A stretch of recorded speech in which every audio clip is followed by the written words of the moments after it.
This is Wild Chronicles. I'm Boyd Matson.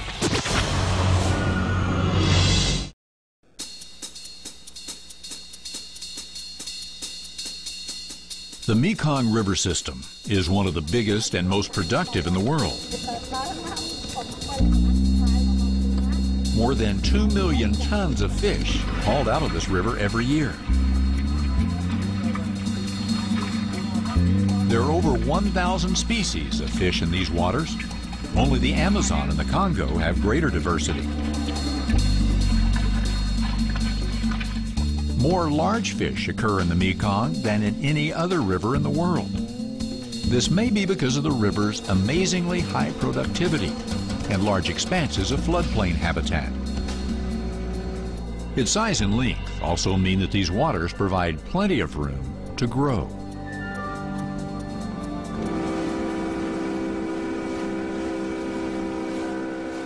Zeb Hogan believes that the giant fish of the Mekong are critically important to the survival of the region, and that they can tell us a lot about what might be happening in other great rivers.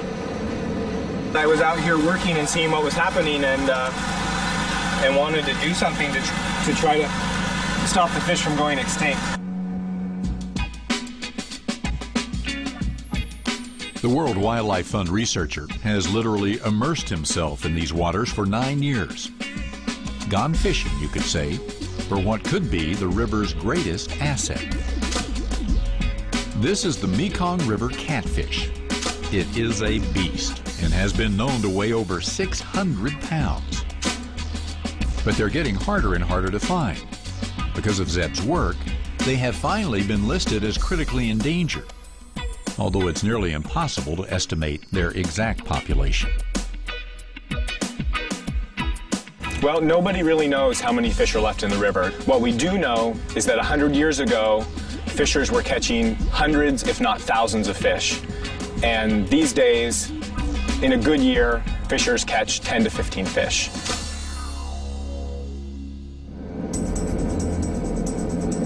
The giant catfish is a big part of the culture along the Mekong River. You can see them represented by ancient art. So in 2000, Hogan, who is also a National Geographic Society emerging explorer, began a one-man crusade to save the giant fish.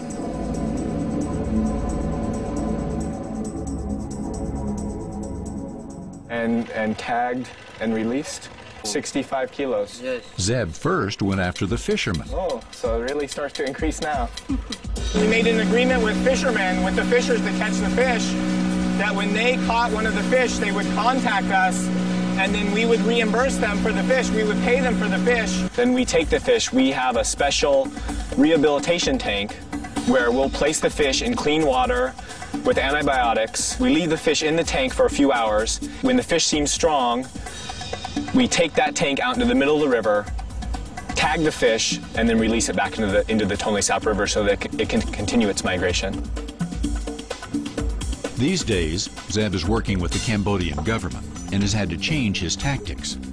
Local leaders won't allow Zeb to pay fishermen for their catch because they worry that his money actually encourages people to go after the big fish.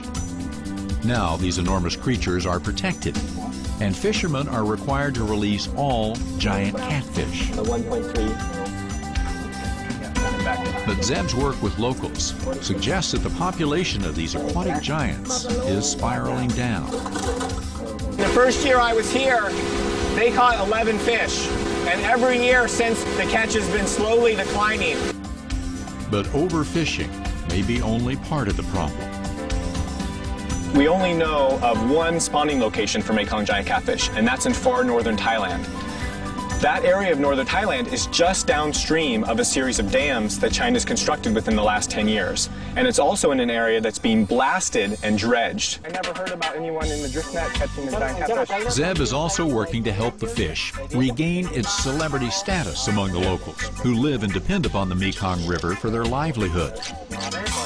His team has produced a book about the catfish and is distributing it to children. This is a book that we did a few years ago about giant catfish. Oh! It's a story that mirrors the natural migration pattern of a giant catfish. It's very difficult to get the idea across of endangered species. Find children a little bit more receptive to the message.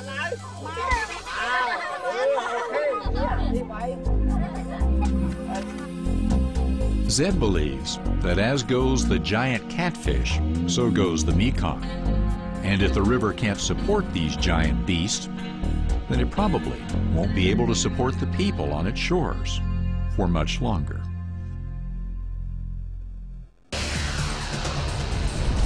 Check for Wild Chronicles on your local PBS station.